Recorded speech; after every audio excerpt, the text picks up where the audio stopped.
et tout ce travail qui se fait naturellement sur le terrain rencontre quand même quelques difficultés. Sinon, comment comprendre, comment du moins vous résolvez ces difficultés auxquelles vous faites face généralement quand il s'agit par exemple de mener des enquêtes ou encore d'établir des rapports entre une activité ou une autre?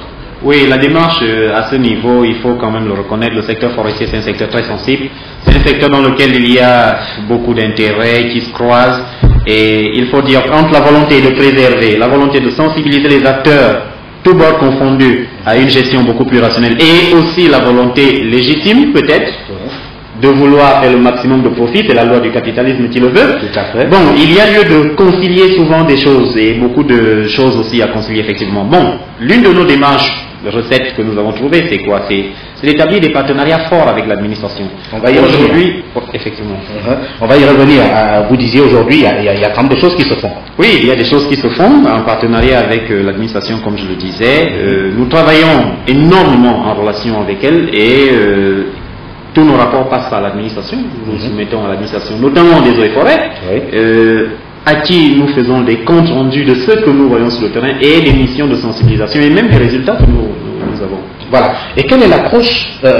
Il faudrait quand même y penser. Quand on parle de société civile, c'est vrai, la société civile, elle est englobante, mais il y a que quand les enquêtes sont menées sur le terrain, il y a également d'autres acteurs, notamment les populations. Quelle est leur approche, ou du moins quelle est leur appréciation par rapport à ce processus FLEGT? Oui, la perception de la population, je dois reconnaître qu'elle est assez magnifique. Contrairement à ce qu'on peut imaginer, le Gabonais, vous savez, il y a deux aspects, il y a deux paramètres qui sont importants dans notre pays et qui, pour ma part, ont fort heureusement contribué à la conservation, du moins en l'état actuel, de nos forêts. Ces deux paramètres, le premier c'est le facteur anthropologique. La pression anthropologique sur le couvert végétal au Gabon est très résiduelle. Simplement parce que notre population, elle est faible.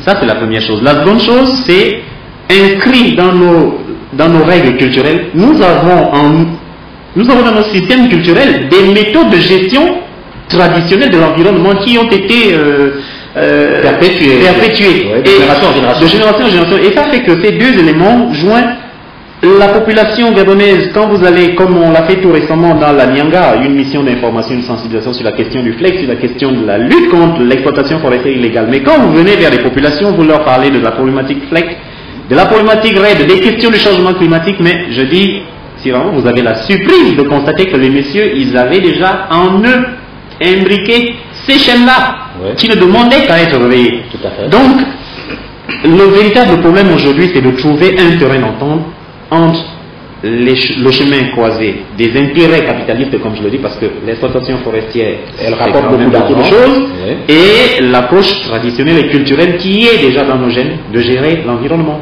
C'est simplement de trouver un terrain d'entente à ce niveau. Et le terrain d'entente, c'est la problématique, c'est l'approche que propose le FLEGT.